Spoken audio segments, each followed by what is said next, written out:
Hello friends, welcome back to Anvesha the channel. आज हम लोग पढ़ेंगे नवगीत। ठीक है, इस टॉपिक को हम लोग पूरे विस्तार से पढ़ेंगे। ठीक है, चलिए पढ़ना स्टार्ट करते हैं। नवगीत। ठीक है, नव का मतलब क्या होता है? नया। ठीक है, और गीत का मतलब गाना। ठीक है, देखिए, नवगीत ना सिर्फ नएपन की तलाश है और ना कोई कविता का नया संस्करण है, अपितु यह एक स्वतंत्र विधा है। ठीक है, तो नवगीत क्या है? एक स्वतंत्र विधा है। नवगीत हिंदी काव्य धारा की एक नवीन विधा है। ठीक है, ये क्या है? नवगीत एक नवीन विधा है। ठीक है, हिंदी काव्य धारा की एक नवीन विधा है। इसका सर्वप्रथम नामोल्लेख, ठीक है, इसका सर्वप्रथम प्रयोग फरवरी 1958 में प्रकाशित राजेंद्र प्रसाद सिंह के गीतांगिनी नामक काव्य संग्रह में मिलता है। ठीक है, तो इसका सर्वप्रथम उल्लेख कहाँ मिलता है? राजेंद्र प्रसाद सिंह के गीतांगिनी नामक काव्य संग्रह में मिलता है। ठीक है, 1958 में जो प्रकाशित हुआ था। ठीक है, तो ये बहुत इंपॉर्टेंट है, आप लोग याद रखिएगा। आगे देखिए, इस संग्रह के गीत अनेक वर्गों में विभक्त थे। ठीक है, तो इस संग्रह के जो ये गीतांगिनी नामक काव्य संग्रह जो है, ये मतलब यह संग्रह के गीत अनेक वर्गों में विभक्त थे। ठीक है, और उसका विभाजन अवैज्ञानिक है। ठीक है, परंतु इन गीतों को दिया जाने वाला नाम नवगीत पर्याप्त लोकप्रिय हो गया। ठीक है, तो इन गीतों को नवगीत नाम दिया गया, जो काफी लोकप्रिय हुआ। यद्यपि उस समय कवि ने यह नाम छायावादी और छायादोतर गीतों से अपने काव्य की पृथकता देने के लिए अपनाया था। ठीक है, तो उस समय क्या था कि थोड़ा सा मतलब छायावादी और छायादोतर गीतों से अलग नाम रखा था नवगीत। ठीक है, किंतु जल्द ही यह स्पष्ट हो गया कि नवगीत एक नई विधा है। ठीक है, तो नवगीत क्या है? एक नई विधा है जो लोक चेतना, लोक संस्कृति, ठीक है, जातीय संस्कार और जातीय सौंदर्य बोध से जुड़ने की अपनी निजी विशेषता के आधार पर विकसित हुई। ठीक है, आगे देखिए, नवगीत। अगर नवगीत को हम देखें तो नवगीत के प्रवर्तक कौन है? राजेंद्र प्रसाद सिंह। ठीक है, आगे देखिए, हिंदी में नवगीत परंपरा का आरंभ राजेंद्र प्रसाद सिंह द्वारा सन 1958 में संपादित गीतांगिनी शीर्षक नवगीत संकलन से माना जाता है। ठीक है, तो ये बहुत इंपॉर्टेंट है, आप लोग याद रखिएगा। आगे देखिए, डॉक्टर गणपति चंद्र गुप्त ने क्या कहा है? देखिए, राजेंद्र प्रसाद सिंह को हिंदी नवगीत का प्रवर्तक माना है। ठीक है, तो ये बहुत इंपॉर्टेंट है कि किसने हिंदी नवगीत का प्रवर्तक राजेंद्र प्रसाद सिंह को माना है? तो डॉक्टर गणपति चंद्र गुप्त ने माना है। ठीक है, आगे देखिए, शंभुनाथ। ठीक है, शंभुनाथ जी की मान्यता है कि अज्ञेय ही नवगीत परंपरा के सूत्रधार थे। ठीक है, तो शंभुनाथ जी नवगीत परंपरा के सूत्रधार किसको मानते हैं? अज्ञेय को। यहाँ पे देखिए, डॉक्टर शंभुनाथ सिंह के अनुसार नवगीत परंपरा, ठीक है, नवगीत परंपरा के सूत्रधार किसको मानते हैं? अज्ञेय को। ठीक है, आगे देखिए, जीवन प्रसाद जोगी के अनुसार जीवन प्रसाद जोगी क्या कहते हैं? देखिए, नवगीत के आरंभ कर्ता का श्रेय, ठीक है, तो ये नवगीत के आरंभकर्ता का श्रेय किसको देते हैं? केदारनाथ अग्रवाल जी को या फिर ठाकुर प्रसाद को जाता है। नवगीत नई कविता का ही गीतात्मक रूप है। ठीक है, यही गीतात्मकता जब कई कविता से जुड़ी तो नवगीत कहलाने लगी। ठीक है, तो यही गीतात्मकता जब कई कविताओं से जुड़ी तो वो नवगीत कहलाने लगी। आगे देखिए, नवगीत परंपरा का प्रारंभ डॉक्टर शंभुनाथ सिंह 1960 ईस्वी के बाद स्वीकार करते। ठीक है, तो ये बहुत इंपॉर्टेंट है, आता है एग्जाम में कि डॉक्टर शंभुनाथ सिंह नवगीत परंपरा का प्रारंभ कब से मानते हैं? तो 1960 ईस्वी के बाद वे मानते हैं। आगे देखिए, राजेंद्र प्रसाद सिंह ने नवगीत के 5 तत्व बताए हैं। ठीक है, तो इन्होंने नवगीत के 5 तत्व बताए हैं। कौन कौन है देखिए, जीवन दर्शन, पहला क्या है, जीवन दर्शन। दूसरा आत्मनिष्ठा। तीसरा व्यक्तित्व बोध। ठीक है, चौथा प्रतितत्व और पांचवा परिसंचय। देखिए, 1959 ईस्वी में तीसरा सप्तक के प्रकाशन के साथ नवगीत विधा का शुभारंभ हुआ। ठीक है, तो नवगीत विधा का शुभारंभ कब हुआ है, 1959 ईस्वी में। ठीक है, जब तीसरा तार सप्तक प्रकाशन हुआ था, उसी वक्त नवगीत विधा का शुभारंभ हुआ। ठीक है, आगे देखिए, 1964 ईस्वी में नवगीत का एक नया संकलन कविता 1964 ईस्वी में प्रकाशित हुआ। ठीक है, तो इसमें क्या है कि नया संकलन 1964 ईस्वी में प्रकाशित हुआ। अब हम लोग देखेंगे नवगीत के संबंध में विद्वानों के कथन या विद्वानों के मत। रविंद्र भ्रमर, ठीक है, ये क्या कहते हैं कि नवगीत रागनात्मक चेतना का प्राय है। ठीक है, नेक्स्ट देखिए, वीरेंद्र मिश्र कहते हैं कि नवगीत आस्थाशील अनुभूतियों का निबंध समवेत स्वर है। आगे देखिए, उमाकांत मालविज, इन्होंने ये कहते हैं कि नवगीत काव्य जगत में व्याप्त अराजकता के मध्य मर्यादा का जय घोष है। आगे देखिए, श्री कृष्ण तिवारी, ठीक है, तो ये बहुत इंपॉर्टेंट है, आता है इससे। तो श्री कृष्ण तिवारी क्या मानते हैं कि नवगीत हिंदी कविता की खोई हुई अस्मिता की तलाश है। आगे देखिए, नवगीत, ठीक है, ये बहुत इंपॉर्टेंट है, नवगीत साठोत्तरी कविता आंदोलन के पहले ही सक्रिय हो जाती है। ठीक है, जब साठोत्तरी कविता आंदोलन स्टार्ट होता है, उसके पहले ही नवगीत सक्रिय हो जाता है।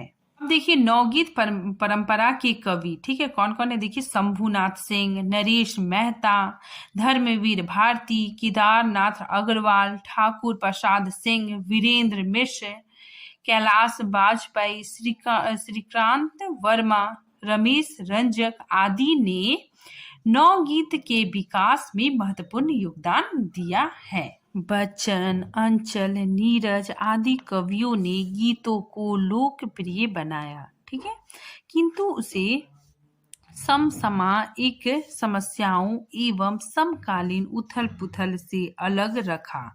ठीक है, तो इन्होंने जो रचना रची वो मतलब इनके जो गीत थे बहुत लोकप्रिय हुए, लेकिन उसमें मतलब देश की समस्याओं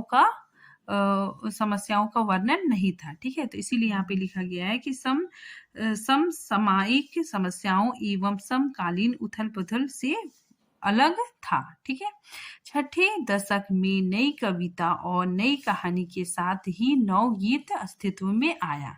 ठीक है, तो छठे दशक में नई कविता और नई कहानी के साथ ही नवगीत अस्तित्व में आया।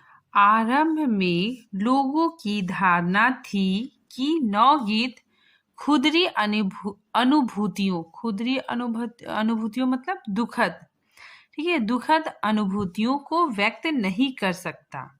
ठीक है, किंतु धर्मवीर भारती की रचना 7 गीत वर्ष ने उनकी इस धारणा को भी निमूल सिद्ध कर दिया। ठीक है, तो पहले आरंभ में लोगों के बीच मतलब यह धारणा बनी हुई थी कि नवगीत में जो दुखद अनुभूति है उसे व्यक्त नहीं किया जा सकता। ठीक है, लेकिन धर्मवीर भारती की जो रचना है 7 गीत वर्ष में उनकी यह धारणा को गलत सिद्ध कर दिया। ठीक, ओम प्रभाकर, रमेश रंजक और अनूप अशेष जैसे 9 गीतकारों ने लोक जीवन के कोमल बिंबों, ठीक है, और संवेदनाओं के अतिरिक्त खुदरे यथार्थ को भी वाणी दी। ठीक है, तो ये जो 9 गीतकार थे, इन्होंने भी अपनी रचना के माध्यम से जो खुदरे अनुभूति मतलब खुदरे दुखद अनुभूतियों को भी यथार्थ को भी वाणी दी। ठीक है, उसकी भी रचना की। आगे, नवगीत की पहचान यही है कि कवि तनाव, टूटन, कुंठा को व्यक्त करते हुए भी, मतलब यहाँ बताया जा रहा है कि नवगीत की पहचान यह है कि कवि क्या करता है, जब वो तनाव, टूटन, ठीक है, कुंठा, जब वो परेशान रहता है तो उस भाव को भी व्यक्त कर सकता है। ठीक है, व्यक्त करते हुए भी राग की उष्मा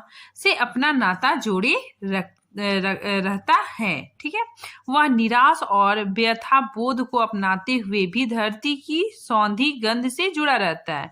ठीक है, तो वो निराश व्यथा को भी अपनाते हुए अपनी भावनाओं को व्यक्त कर सकता है। ठीक है, वह पराजय और हताश के सागर में डूबते उतरते हुए भी जीविका के सूत्र में थमे रहता है।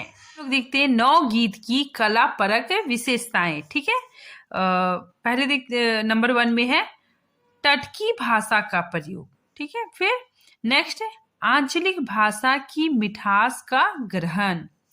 नेक्स्ट यथार्थ की खुदरी भाषा को गीत के अनुरूप बनाने का प्रयास। ठीक है, नंबर 4 में युद्ध की शब्दावली का प्रयोग। ठीक है, फिर प्राकृतिक से गीहित अछूते बिंबों का प्रयोग। ठीक है, तो ये क्या है, नवगीत की कलापरक विशेषताएं हैं। ठीक है, अब हम लोग देखते हैं प्रमुख नवगीत के कवि। ठीक है, नवगीत के कौन प्रमुख कवि है, कौन कौन है, देखिए शंभुनाथ सिंह। ठीक है, आगे गोपाल दास नीरज, फिर रामा अवतार त्यागी, फिर वीरेंद्र मिश्र, फिर रामानाथ अवस्थी, राजेंद्र प्रसाद सिंह। ठीक है, नेक्स्ट उमाकांत मालवीय, फिर नेक्स्ट देवेंद्र शर्मा, फिर नेक्स्ट नईम, फिर रविंद्र भ्रमर, फिर बाल स्वरूप राही। ठीक है, तो ये प्रमुख नवगीत के कवि हैं। हिंदी के प्रमुख नवगीतकार और उनका नवगीत संकलन निम्न है। ठीक है, यहाँ पे देखिए नवगीतकार है और इधर नवगीत संकलन है। ठीक है, मतलब यहाँ पे नवगीतकार है और इधर उनकी रचनाएं हैं। ठीक है, सबसे पहले हम लोग देखते हैं डॉक्टर शंभुनाथ सिंह। ठीक है, इनकी रचनाएं कौन कौन सी है, रूप रश्म, नेक्स्ट छायालोक, ठीक है, नेक्स्ट मनवंतर, फिर उदय चल, दीवालोक, फिर समय की शिला पर जहां दर्द नील है। ठीक है, तो ये सारी रचनाएं डॉक्टर शंभुनाथ सिंह की है। ठीक है, और एक है नवगीत दशक। ठीक है, ये भी रचना है 1 2 3 नवगीत अर्धशती। ठीक है, आगे हम लोग देखते हैं वीरेंद्र मिश्र। ठीक है, इनकी रचनाएं देखते हैं गीतम, ठीक है, झुलसा है, छायावट धूप में, ठीक है, ये बहुत इंपॉर्टेंट है, लेखनी बेला, फिर अविराम चल मधुवती, फिर कांपती बांसुरी। ठीक है, तो ये वीरेंद्र मिश्र की प्रमुख रचनाएं हैं। आगे हम लोग देखते हैं गोपाल दास नीरज। ठीक है, इनकी रचनाएं संघर्ष, ठीक है, उसके बाद फिर नेक्स्ट अंत ध्वनि, ठीक है, विभावरी, नेक्स्ट प्राण गीत, ठीक है, दर्द दिया, बांदर बरस गयो, ठीक है, नीरज की पाती, ठीक है, लहर पुकार। तो ये गोपाल दास नीरज की प्रमुख रचनाएं हैं। ठीक है, नेक्स्ट हम लोग देखते हैं रामा अवतार त्यागी। ठीक है, इनकी रचना नया खून, ठीक है, नेक्स्ट 8वां स्वर, फिर गुलाब और बबुल वन, फिर गाता हुआ दर्द। ठीक है, फिर नेक्स्ट देखिए रमा नाथ अवस्थी, इनकी जो रचना है हंस अकेला, फिर नेक्स्ट आग और पराग, फिर सुमन सौरभ, फिर राख और सहनाई। ठीक है, तो ये इनकी प्रमुख रचनाएं हैं। नेक्स्ट देखिए राजेंद्र प्रसाद सिंह। ठीक है, ये बहुत इंपॉर्टेंट है, इनकी ये प्रमुख रचना है गीतांगिनी, फिर भूमिका, फिर दिग्बंधु। अब हम लोग देखते हैं उमाकांत मालवीय की रचनाएं मेहंदी और महावर। ठीक है, फिर नेक्स्ट सुबह रक्त पलास की, फिर नेक्स्ट हम लोग देखते हैं रविंद्र भ्रमर, इनकी जो रचना है रविंद्र भ्रमर के गीत। ठीक है, ये इनके नाम से मिलता जुलता है। ठीक है, तो ये याद रखिएगा आप लोग, ये एग्जाम में आता है।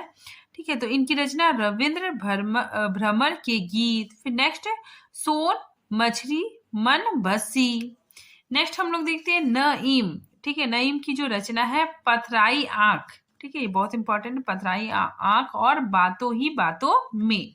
नेक्स्ट देखते हैं बाल स्वरूप राही, ठीक है, इनकी जो रचनाएं हैं देखिए, मेरा रूप तुम्हारा दर्पण, ठीक है। नेक्स्ट जो नितांत मेरी है, नंबर 3 सूरज का रथ, ठीक है, तो ये इनकी प्रमुख रचनाएं हैं। नेक्स्ट आगे हम लोग देखते हैं माहेश्वर तिवारी, ठीक है, इनकी रचना हर सिंगार कोई तो हो।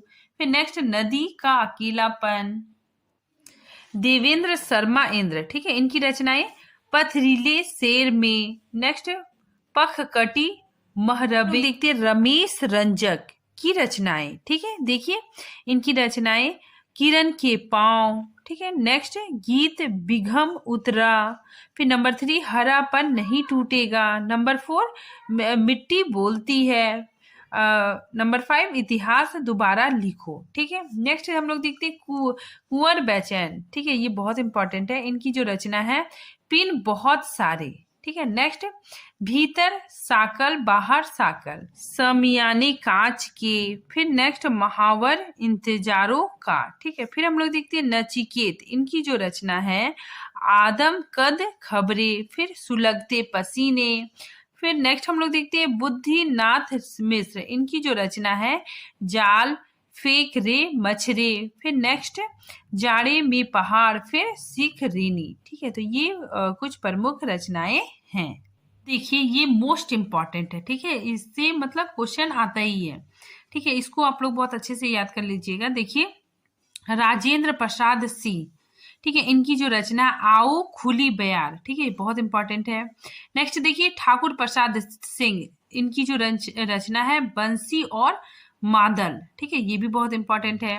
नेक्स्ट देखिए राम दर्शन मिश्र, ठीक है, इनकी जो रचना है पथ के गीत और बेरंग के नाम चिट्ठियां, ठीक है, तो ये बहुत इंपॉर्टेंट है। आगे देखिए रविंद्र भ्रमर, इनकी जो रचना है रविंद्र भ्रमर के गीत, ठीक है, ये भी इंपॉर्टेंट है। नेक्स्ट देखिए उमाकांत मालवीय, इनकी जो रचना है मेहंदी और महावर, ठीक, एक चावल ने सौंधा, ये भी इंपॉर्टेंट है। नेक्स्ट सुबह रक्त पलास की, ये भी इंपॉर्टेंट है। आगे देखिए वीरेंद्र मिश्र, इनकी जो रचना है वाणी के कलाकार, ठीक है, अविराम चल मधुमती गीतब और काप्ती बांसुरी, ये काप्ती बांसुरी बहुत इंपॉर्टेंट है। फिर बाल स्वरूप राही, इनकी जो रचना है जो नितांत मेरी, ठीक है, तो ये भी बहुत इंपॉर्टेंट है। आगे देखिए रमेश शंकर, इनकी जो रचना हरापन नहीं टूटेगा, ठीक है। नेक्स्ट देखिए डॉक्टर शंभू नाथ सिंह, इनकी जो प्रमुख रचना है नवगीत